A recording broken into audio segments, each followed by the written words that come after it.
Thank you for joining us this evening.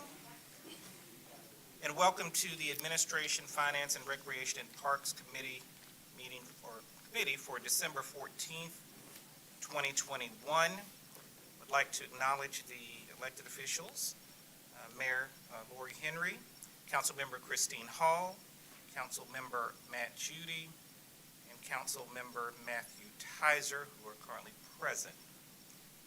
The purpose of committee meetings are for the city departments to convey information to the mayor and city council and discuss initiatives listed on the published agenda.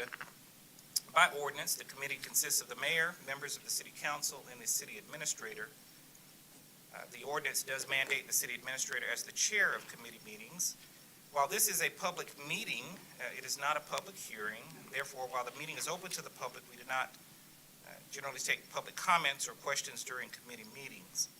Public comments or questions are received at the regular city council meetings held at 7 o'clock p.m. at city council chambers on the second and fourth Monday of each month and the fifth Monday of each month in an open forum. We do encourage citizens to engage our online platforms, and if you have questions or need information regarding any matter, our staff is available to provide that information to you. The first item on the agenda is the approval of the minutes for the Administration, Finance, and Recreation and Parks Committee meeting for November 9th, 2021. I will entertain a motion. Motion to approve. Motion to approve by Council Member Judy. Second. Second by Mayor Henry.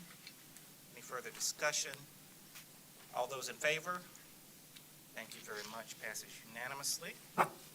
All right, for administration, we do not have any action items for consideration. For finance, we do not have any action items for consideration. For recreation and parks, we do have several items, and then we have an additional item at the bottom of the agenda. For the first item pertaining to recreation and parks, we have a discussion of a trail use policy. Mr. Jeffrey Leatherman. Thank you, sir. Thank you, sir. The trail use policy is in your packet. We had a request as we were working through a revision to our trail use policy with an issue that came up probably about a month ago, where we had some discrepancy in how our policies were written, our authority within city code, and how we would issue trail permits for group activities on various trails throughout the entirety of the park system. As a result of a group wanting to obtain a permit, we went through looking at our policies, made a determination that they needed to be revised, and had a request that we bring the draft policy to committee this evening for any other feedback that mayor and council would have. We've taken this policy in its draft form to the Recreation Commission. As you're all aware, the Recreation Commission works on and sets policies for our department based on city code and the authority set forth in city code. We have the draft version here, and really tonight it's to initiate any feedback or discussions or questions that y'all may have that I can take back to the commission.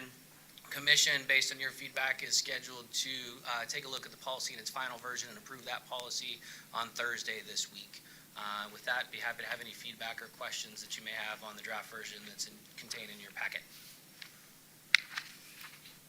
Any questions? Yes, Councilmember Hall. Thank you.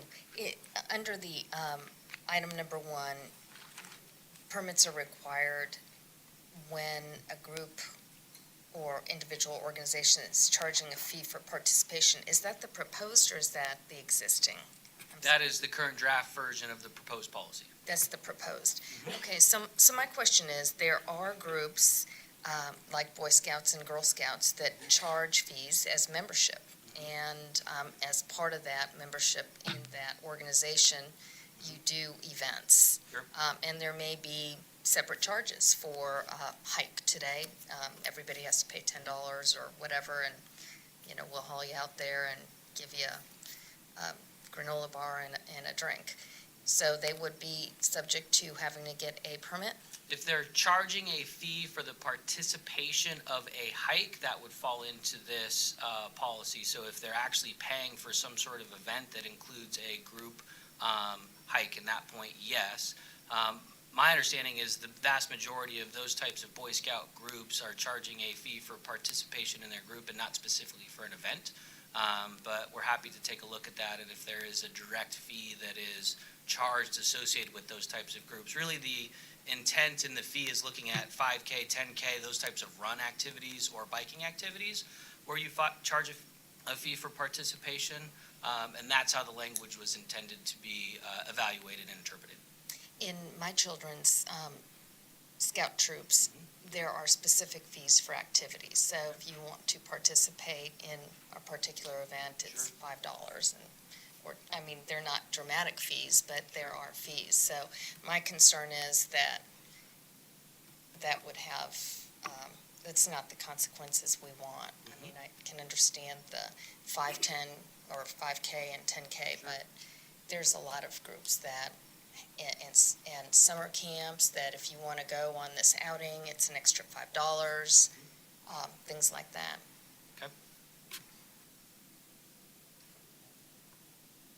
Yes, Mayor Henry.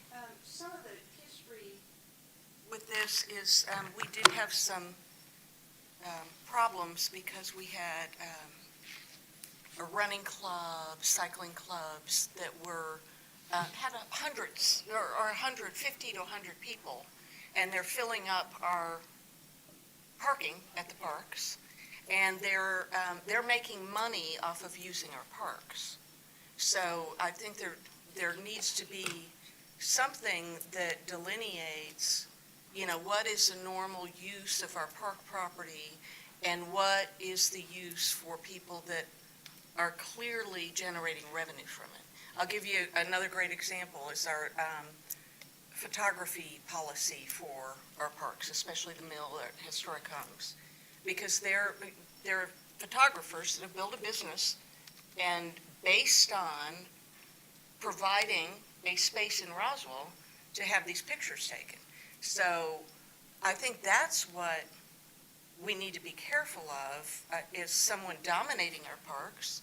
Because, I'll tell you, I would get a little perturbed if I was trying to use our trail system and, there are like 50, 75 people on it, and it's like, well, I'm not a part of that group, so, where can I go to use our parks? So that's my issue. So I don't know how we can address that, because there's clearly a division on what is recreational use. I have absolutely no problem if a Cub Scout troop is out on the parks. I have no issue with that. But when we're talking, let's say a scouting jamboree, and there are 200 of them using our parks, that's a different story. So how do we deal with that? Do you have any ideas, Mr. Leatherman? So we're always looking for clear interpretation in our policies that everybody can look at and understand for themselves where the need to issue a permit or apply for a permit resides. We can, and as I'm taking my notes, that there are ways that if it's a small group, even less than 25 people, that is charging a fee, we can leave that up or make a recommendation to the commission to leave that up to the discretion of the director, so that I can then evaluate it at that point in time, and if there is no impact. The difficult part is anticipating all of the things that might fall into all of the different categories where this applies, but then still having a need to manage large groups, and that's where we came with the 25 trigger, in order to manage the impact associated with people's natural and casual enjoyment of our park facilities and trails. And so that is a piece that we can have within the policy that gives some discretion in that small group activity that may charge a fee like a Boy Scout group, where we wouldn't have the fees applied, because it's not our intent for those smaller groups. It's just looking for that clarity on when a certain situation or circumstance, like charging a fee, comes into play, how do we deal with it? And to the mayor's point, there are groups that are then using public property for private enterprise at that point, and how do we address that use? The other thing, too, that I think we need to be cognizant of is the fact that they're not all Roswell residents using it. So it could be a scouting troop from Cobb County. So,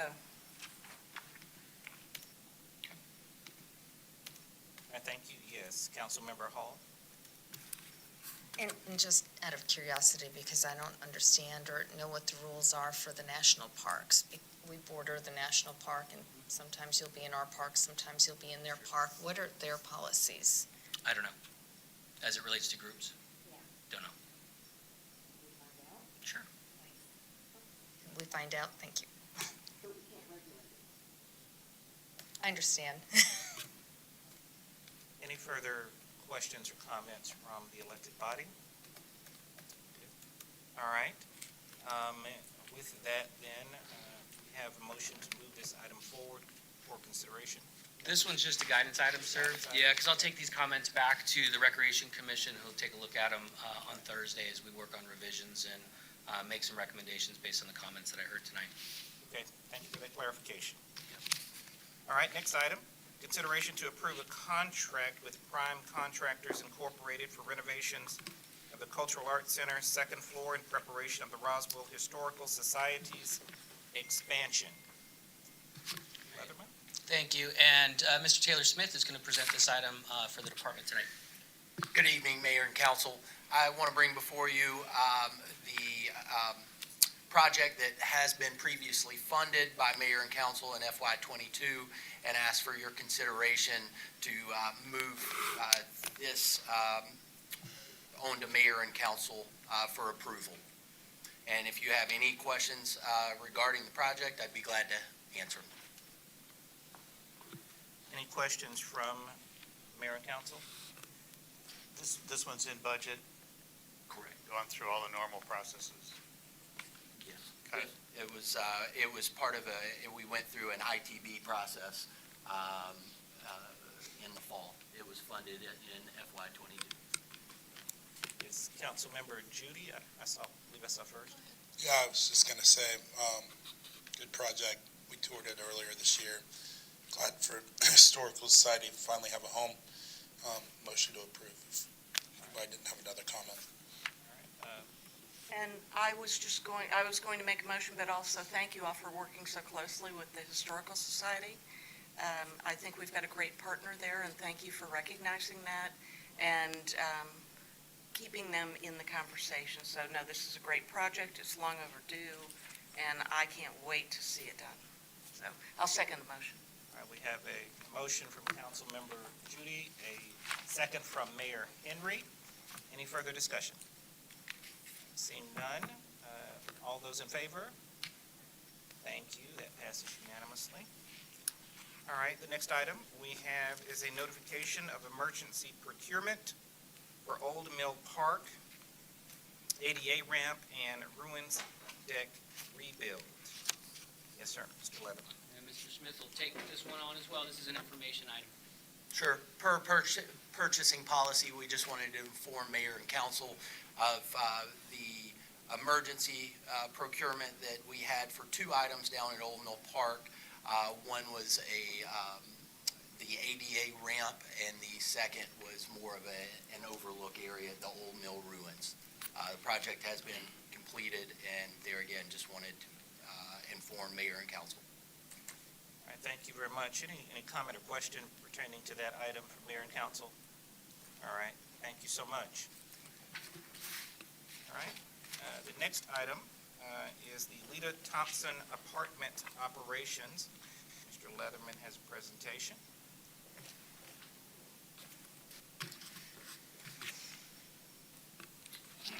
Thank you. I'm going to go over just some background on the Leta Thompson Park, the operations that we have. Specifically, it relates to the park and the apartments. I'll provide some background and some background information that the commission was reviewing over the past couple of months in preparation for this meeting to make some recommendations. This is a guidance item that we are looking for some direction from Mayor and Council on how to approach the next steps. We realize that there is still some work to be done, but really trying to get ourselves pointed in conjunction with Mayor and Council on crafting the future uses and policies as it relates to the apartment buildings.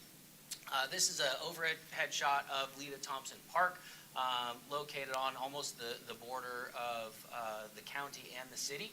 on Highway 92, just past the Target Chick-fil-A complex and the Mountain Park Road leading up towards Mountain Park Elementary at the very top of the property. We have a number of buildings on the property. I'm going to start at the blue box and kind of work my way around the map. Art Center West is located in a house that is an old-style ranch home on the property. And just behind that, or to the, I would say to the left of it, if you're looking at the house, we have an on-site security residence that's in a two-bedroom home on that site. We also have a couple of abandoned structures, an older home that was about 5,000 square feet. You see almost dead center in the middle of the park where the pond is. That has been abandoned and is in various states of disrepair. I also have a second old duplex on the property. Again, the purple arrow kind of moving our way towards the left of the map, that is also in disrepair. That has been cordoned off and plywood around the windows. It is not usable or salvageable, but it is currently on the property. We have the Leta Thompson Ranch home, which is the orange box that has also been on the property probably since I think the 50s or so. It is not being used right now, but is on the property. And as we get into the green boxes, that's where we'll focus a lot of the conversation today.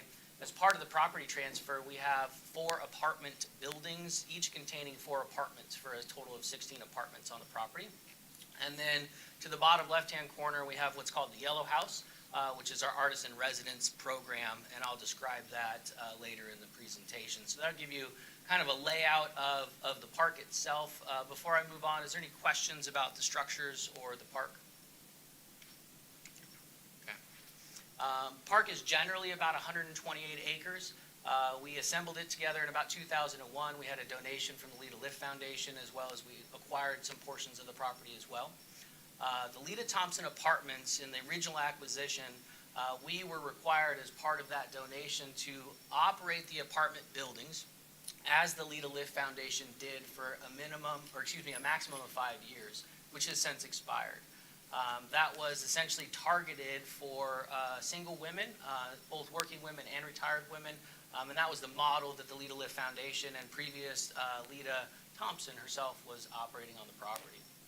As a result of the operating model and those obligations ending, we're looking for some direction from council on what are our next steps with the operation of the apartment buildings themselves, and what do we transition into in that operating model. Again, the building construction, we have buildings A and B that are just by the Memorial Gardens, and C and D, which are the next driveway down, which you saw on the map. The operation of the apartments are in a special revenue fund, and Mayor and Council sees that fund. It's part of the budget presentation each year, but it is a separate fund outside of the general fund where all of the revenue from the lease payments are deposited, and all the expenses for maintaining the structure are withdrawn. There's currently the unaudited fund balance is about $165,000, and that is unaudited, so we may see that change here in the next couple of months as we're finalizing all of the financials at the closeout of the last fiscal year. We've essentially used, for the next projections that you will see, an annual 3% increase on the rent. We haven't always increased the rent. Again, as we're talking about policy, some of that is the direction of where we head into the future. And you'll see in the next slide some concerns around the fund balance dipping potentially to zero here around 2026, depending on what type of improvements are necessary in and around the apartment buildings themselves. The apartment model includes an on-site caretaker to respond to building-related emergency and coordinates on-site maintenance. And we also have an on-site security officer that assists with the park and the apartments that lives in the house that we talked about in the previous slides. As part of our evaluation of the apartments about 2 years ago in 2019, we started to look at what was the long-term operating costs associated with the 4 different buildings. This is a consolidation of the information in your packet. You can see the forecasting in your packet for each individual building. We also have on our forecast essentially the revenue at a steady rate and operating expenses growing at a steady rate, with the FCA projections, which means roof replacements, hot water heater replacements, any other structural repairs that were necessary and forecasted as part of that evaluation of the apartments. This was in about December of 18 and into the early part of 19. And then in the onset of the pandemic in March, we stopped working on this project and brought it back a few months ago. I've circled 2026, 27, 28, 29. You see a dip in the green line, which is our rolling fund balance that is projected in the special revenue fund. This is an area where we have some significant investments that are forecasted in 24, 25, and a little bit in 26 that could cause that fund balance to drop to at or near zero. Then it climbs back up based on those revenue projections, and then we start to see that decline again in 2041, again in 2044, and then it remains underneath our revenue projections from there on out. Again, it won't exactly play out as the graph shows, revenue projections and how we repair the buildings. It could fluctuate, but this was really intended to give us an idea of what kind of facility liability and repairs could we expect over the next 20 years so that we could make some quality recommendations on what we can expect in that building and the operation of all four of the buildings together. Any questions about those projections? As you look at the Art Center West history, and this is the operation of the parks and the programmings that we have, it is home to our Art Center West, plus a number of trails in and around the entirety of the park facility. It's a highly visited park facility. We have a dog park that is overrun with dogs, which is a good thing, and people truly, truly enjoy Leta, Thompson, the park, the trails, and all of the programming. We've had a number of iterations in programming over the past decade or so, starting in 2003 with the opening of the Art Center. That transitioned in 2008 to our full-time staff. We had our artist in residency program early on in 2005, 6, and then we transitioned in 2014 from 2 artists in residency down to 1, which we currently have now. We did some investments in the facility. We added the blacksmithing, train kilns, and then in summer of 2021, we added an intern. Intern was added, and then we had some additional exterior renovations as part of our FCA program.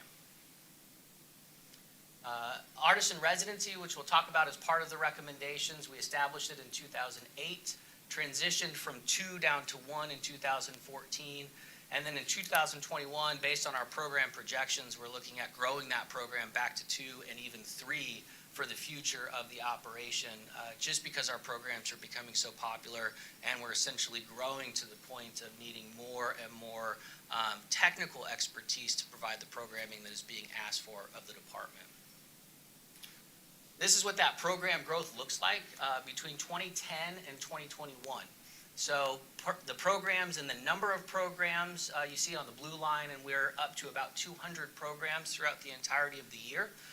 Participants is continuing to show growth from an average of about 400 participants to just over 1,000 participants in our programs. And a lot of our participants will take multiple classes. The wait list is the piece that's really driving some of the questions and how we're looking at recommendations. Is for a long time we did not see a lot of people on the wait list, and really in the last 2 years coming out of the pandemic, we've seen the popularity of those programs explode to the point where we've had in just this past year over 200 people on the wait list without access to the programs that we're offering. Yeah. When you say programs, because I know. Sure. So examples would be like the blacksmith? Correct. Or would that be one of the examples? That would be one example of the program. And then if you had a blacksmith program, 3 of them for 6 weeks at a time, that would be considered 3 programs, 3 opportunities to participate. So that's where you're seeing some of that program growth. And to your point, Councilmember Palermo, the blacksmithing shop, well, you see that growth when we added it in 2018. We're able to increase exponentially. You also have summer camp would be considered a program. Tree climbing is also listed out here and otherwise. We have a great relationship with our Clay Collective. If you didn't have an opportunity for the holiday show and purchase, all of the proceeds that the Clay Collective provides or gains from those shows is reinvested right back into the facility. You can see the growth of those financial contributions over time. We haven't seen the final numbers yet from this current year holiday show, but we were projected to beat any of our numbers that we had in the past 3 years with the amounts of money raised through that show. That comes back again twice a year, so we have it in the holidays and also in the spring. and a number of other smaller activities, but you can see some of that cumulative financial support is just under $80,000 since 2005. So kind of in summary, what we're looking at in that program constraint is increasing popularity. We have facility compaction, meaning we're essentially just running out of room. That's why you see the wait list starting to increase. Challenging to find local and specialized staff and artists to support the growing programs. We don't have additional space for program growth and expansion. Facility and staff constraints are decreasing the opportunities to host master class and master artists, and essentially that is bringing in a specialized artist that could do a workshop for a weekend or 3 or 4 days. Because we're programmed out, we don't have the capacity and space to bring those guests in. And then the strain on full-time staff to continue the rate of growth without additional support. And so those are some of the constraints that we're looking at overall from a program perspective. We also took a look at our operations and master plan recommendations out of our cultural arts master plan. A couple of the items are referenced here just in that, what are we looking forward to accomplish within our culture arts program? And this master plan provides some of that guidance. As the commission has wrestled with the questions and kind of where we go from here, this is what we're looking for guidance on tonight. And these are the recommendations from the commission as they're looking from a program and operation perspective. And so we're looking at the long-term concern of the cost of maintaining the 16 apartments. What trajectory do we set ourselves on? Recommendation number 1 is transition no more than 4 apartments to the Department for Programming and Use, retaining 1 additional apartment for the on-site caretaker. So essentially, security and artisan residency programs for 4 of those apartments. We currently have 6 vacancies, and so that's something that we could transition into relatively quickly. We also have an issue with the yellow house, as we're calling it, the artisan residence house currently. We've got to make some decisions on whether or not we continue to maintain that property. We either invest into that property and continue the artisan residency program out of the yellow house, or we tear that yellow house down and transition that into the apartments. But it's right on kind of that precipice of a decision where we need to put new roof structure in and some plumbing issues that we're having in that space in order to correct it. I think in the commission, and my mindset is, if we're going to maintain housing, we should limit that housing exposure in some way or the other and not have it so spread out in different areas. Moving the on-site security to the vacant apartments. If you remember, and I can show you the map, but we have the security person currently in a 2-bedroom house that's on the property right adjacent to the Arts Center. That would allow us to start expanding programming right adjacent to our existing Arts Center West and be able to expand out immediately in some of the programming areas that we could expand. As I talked about earlier, some of those guest artists and others that could come in, they could use that as studio space. And then expansion of the 2 additional artisan residency positions in order to expand our program growth. This will start to take the pressure off our existing staff and be able to grow some of those programs in a purposeful way. And then developing some specific policies for how we deal with the lease and the artisan residency program to make sure that we're compliant both with state law, but also with the intent of the lease and use of the apartments. Request the commission to develop lease policies and procedures to allow for the ongoing lease of the apartments to the current leaseholders. Again, we have 6 vacant, so that means we've got 10 residents that are currently on property. Making sure that we have clear and concise policies, procedures for them continuing in those buildings. Some of them are our legacy tenants that have been there since we took this property over, and some have come in subsequent to our occupancy of the property. And then look towards vacating the buildings, and if we get a complete building that is vacant, look at decommissioning that building so it no longer becomes part of a long-term liability on the property.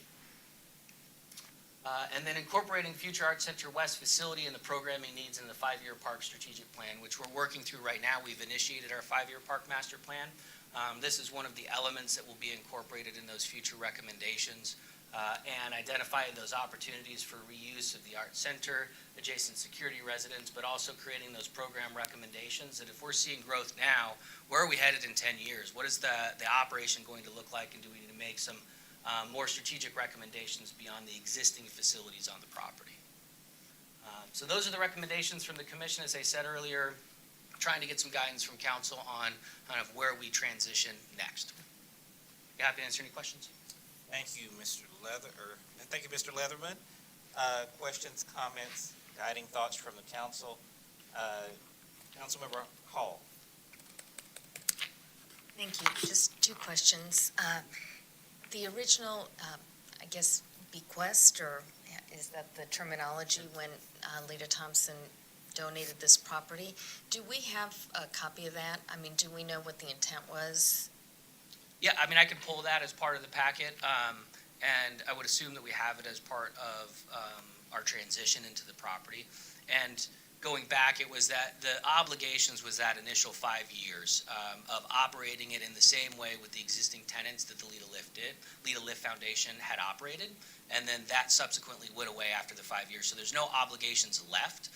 But I understand that Yeah. there's no obligations. I just wanted to know Yeah. what the intent was. Sure. Because sometimes contractually you'll do that, so you're not obligated, but there's an intent behind it.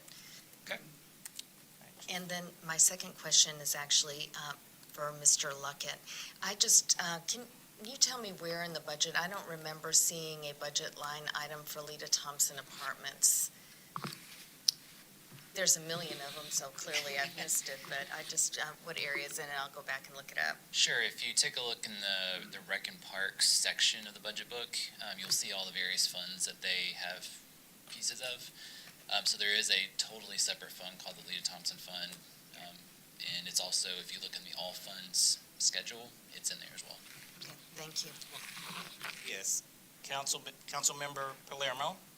Thank you. And so, Mr. Leatherman, what I'm curious about, so thank you for putting this together, and I definitely appreciate the Rec Commission's work on this. I know they put a lot of thought into everything they're coming with. So I'm seeing 3 different recommendations from the Rec Commission. Am I understanding correctly that the 3 recommendations are all aligned? It's not you either do 1 or you do 2. It's more of their ideal recommendation is none of them conflict and all 3 are. Am I understanding that correctly, or do any of these conflict with each other? None of them would conflict with each other, so you could take all 3 of the recommendations together and give us that direction to continue the work, and there isn't anything that would cause problems in doing that. You could also break up a couple of the recommendations should you want to and give us some different direction. For example, if it made sense to council to look at the artisan residency program on its own, but then have a different plan for 3 of the other apartment buildings per se, or something like that. So if there's something in particular that you wanted us to pursue, independent of either of them, I would say probably in totality, where the biggest piece of clarity that we need is developing the policies for the direction of where we go. And that can be with 4 apartments, or it can be with all 16, or a combination thereof. But I think, I think to Councilmember Hall's point is we had the original intent of the operation of the apartments, and then while that might not be legal, no longer be a legal obligation, we haven't backfilled that with policy direction from the elected body on what do we do next. And that's really what we're trying to decipher here, of starting that conversation of where we head to the future of the apartments. Excellent, thank you. So, and I'd say kind of just initial reaction is that, I definitely lean on and appreciate that the Rec Commission is going to be a little closer to a lot of the different needs, activity, et cetera, of the community. And knowing that there's the number of vacant ones, and then the fact that there's the multiple room place right next to one of the art facilities, I think it does make some sense to be kind of moving and doing some types of conversion to make sure that we are fully, kind of just supporting the community and all that stuff, knowing there's a lot of, the different buildings that are active. So I kind of lean towards definitely being interested in looking towards following some of the direction and make sure that we are kind of utilizing and expanding the programs. All right, thank you. Any other comments, thoughts from the mayor and council? Not at this time. Okay, we'll take the questions and information that's been requested under advisement. Provide that information back to you. Thank you, Mr. Leatherman. Thank you, sir. May I add something to the history, or I know you don't take public comment? Be curious to hear. No, sir, we we don't take any public comments but at this time, but I'd certainly be more than willing to sit down with you. I think we actually may have a date to sit down soon, so sit down and get that history and provide that to the mayor and council. Thank you. I'd like to hear tonight. All right. I'm out.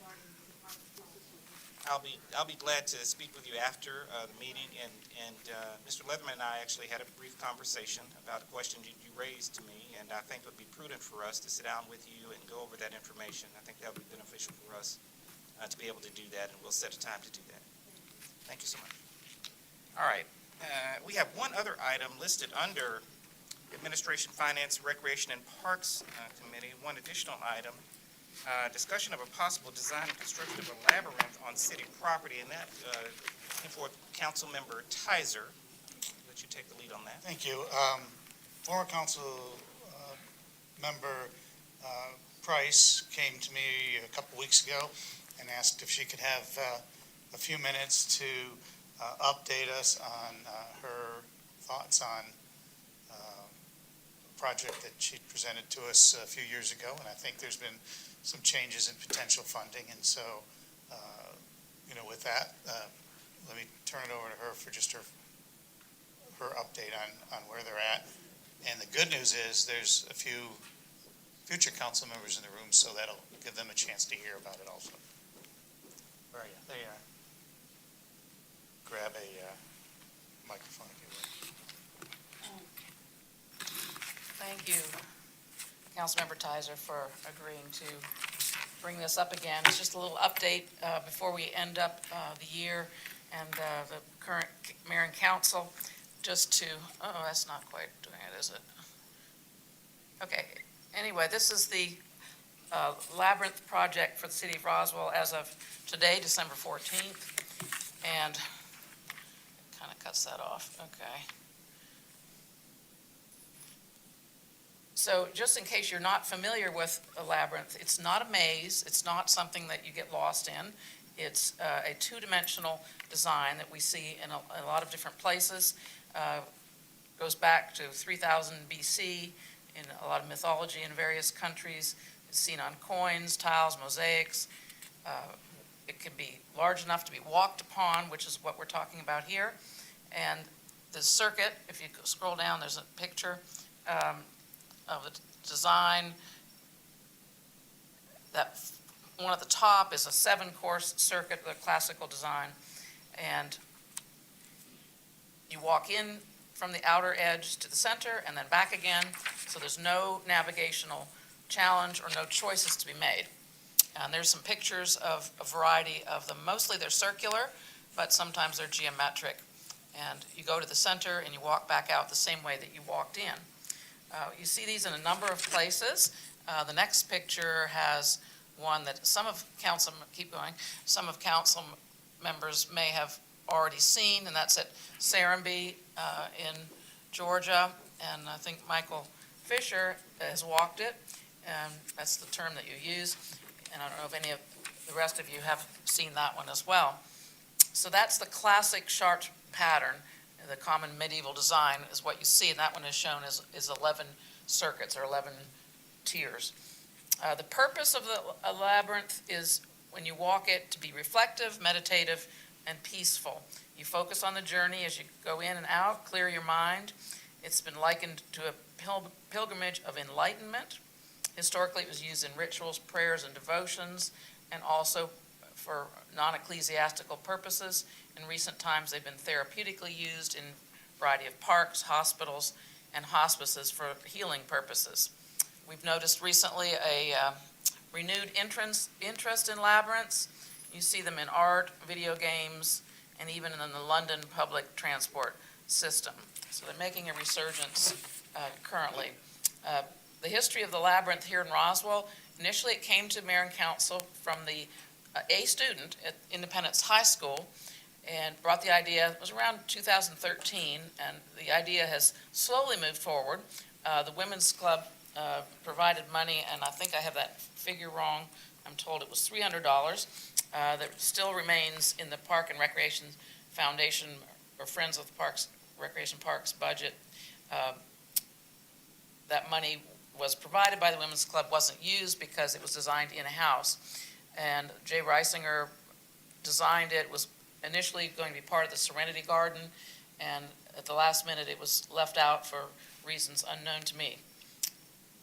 I've discussed this with a variety of mayors and councils, and I think the biggest drawback was the fact that the cost would be prohibitive, but they were certain that we could find a location to commit to that. And potential locations for that are right behind City Hall, kind of below where the council offices are, or to the side of City Hall, between City Hall and Smith Plantation. I discussed that with Jeff Leatherman.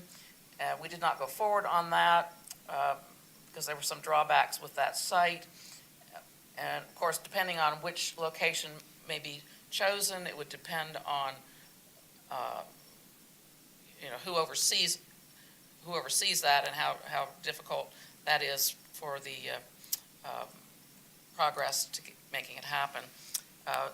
Recently, since Mimosa Hall has come online, and there is currently a design effort going on to plan for the grounds, which are quite elaborate, wanting to make it like a Versailles.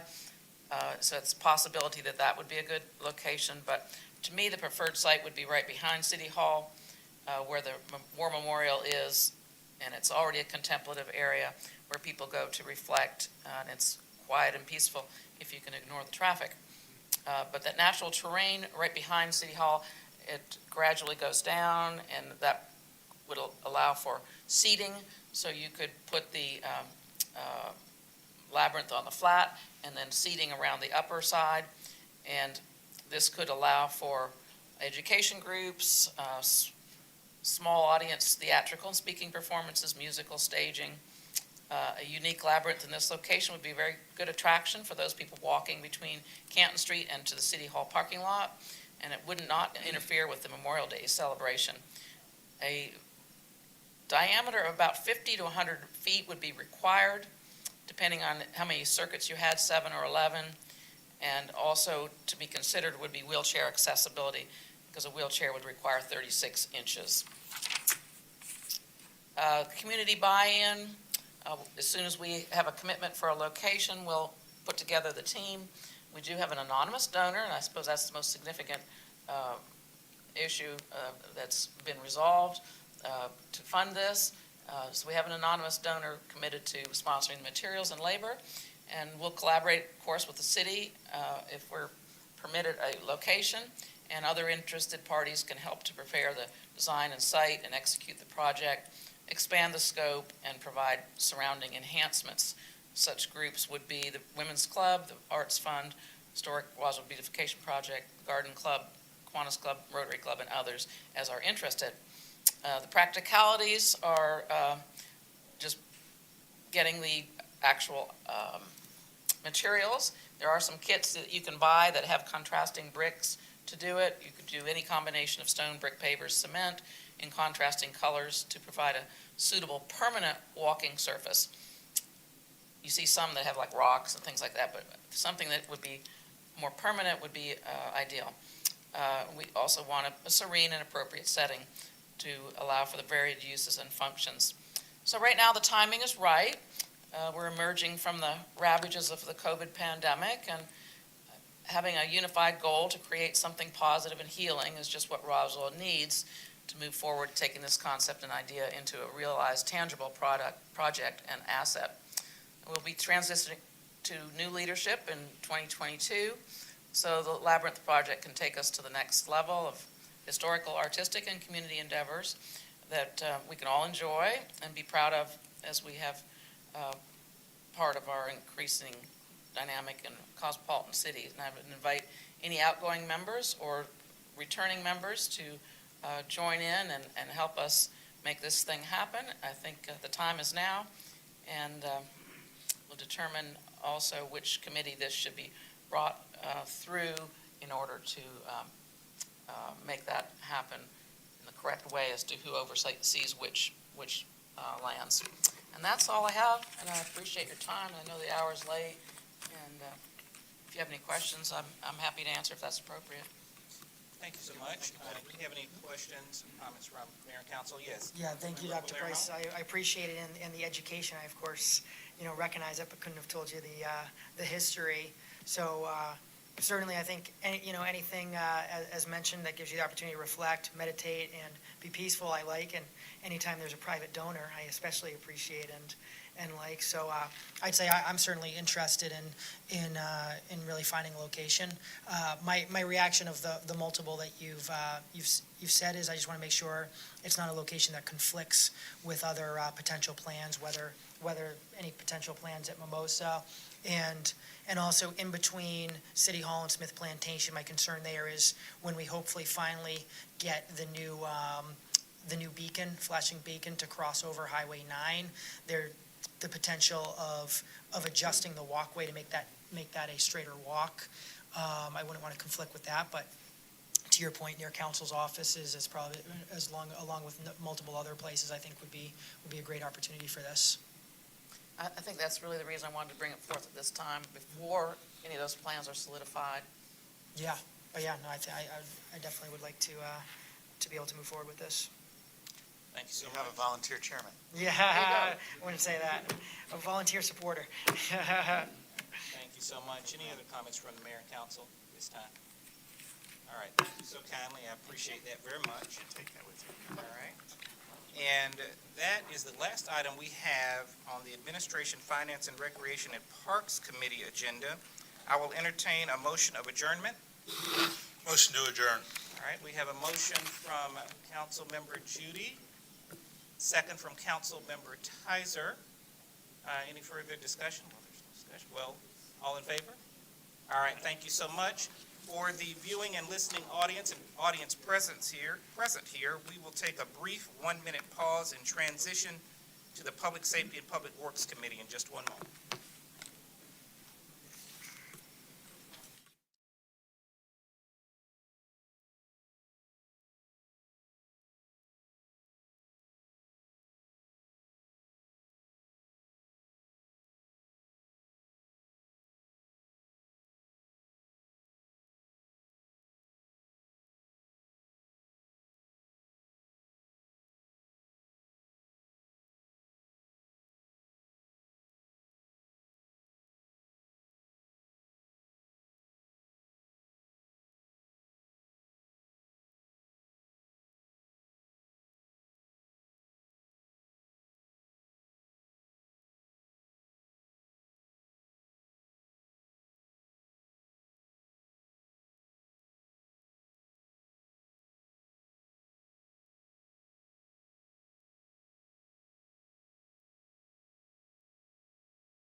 And again, for the record, good afternoon and welcome to the Public Safety and Public Works Committee meeting for December 14th, 2021. The purpose of committee meetings are for the city departments to convey information to the mayor and city council, discuss initiatives listed on the published agenda. By ordinance, the committee consists of the mayor, members of city council, and the city administrator. And the ordinance does mandate the city administrator as the chair of committee meetings. This is a public meeting, but not a public hearing, and therefore, while the meeting is open to the public, we do not take public comments or questions during committee meetings. Public comments or questions are received at the regular city council meetings of the second and fourth Monday of each month at 7 o'clock p.m. and the fifth Monday of each month in open forum. We do encourage citizens to engage our online platforms, and if you have any questions or need information regarding any matter, our staff is always available to provide that information to you. The first item on the agenda is the approval of the minutes for the Public Safety and Public Works Committee meeting for November 9th, 2021. And before I entertain a motion, I do want to, for protocol's sake, acknowledge the elected officials who are here: Mayor Lori Henry, Council Member Christine Hall, Council Member Michael Palermo, Council Member Matt Judy, and Council Member Matthew Tizer. And with that, I will entertain a motion of approval of the minutes for the November 9th, 2021 meeting. Motion approved. Motion to approve by Councilmember Tizer, second by Councilmember Judy. Any discussion? All in favor? Unanimously, thank you so much. We do not have any public safety fire action items, nor do we have any public safety police action items. We do have one item from Public Works, which is the consideration for the mayor and/or city administrator to award a contract with Gradeco Incorporated for stormwater infrastructure enhancements along Fouts Road and within East Roswell Area Park in the amount of $64,560. Ms. Izzo. Thank you. Good evening. The purpose of this project is to alleviate some excessive stormwater flow from Fouts Road, resulting in flooding in a residential property located along Quincy Lane. Pull this image up for you. The proposed project will extend a swale along Fouts Road, which is the green segment there, and then the red is a pipe that'll cross Fouts Road and then take the stormwater into East Roswell Park, and we're proposing a swale on the opposite side of Fouts Road into East Roswell Park. We consulted with our Parks Department, and they have requested that we consider expanding the project in light of some work that they're anticipating doing. I'll bring this one up for you.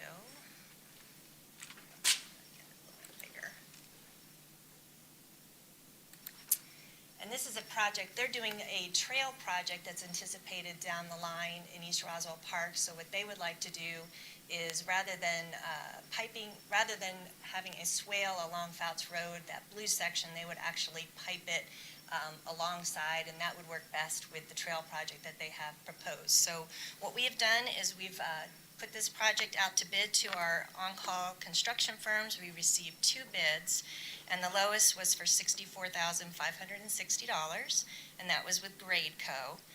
The environmental public works segment of this is $36,920, and the Rec and Parks segment would be $27,640. And of course, being able to take advantage of the contractor being on site with one mobilization is the reason we're bringing it to you in 2 pieces. And the funding for this project would come out of reserve in the risk management fund and the general fund. Happy to answer any questions. Yes, any questions for Izzo? Any comments there? Seeing none, we would entertain a motion to move this forward. Motion approved. A motion from Councilmember Judy. Do we have a second? Second. Second from Mayor Henry. Any further discussion? All those in favor? All right, passes unanimously. Thank you so much. And that would conclude then the agenda items for the Public Safety and Public Works Committee. With that, I will entertain a motion of adjournment. Motion to adjourn. Motion to adjourn from Councilmember Judy. Can't resist second. Second from Councilmember Tizer. All those in favor? Thank you so much. Everyone have a wonderful evening. Drive safely.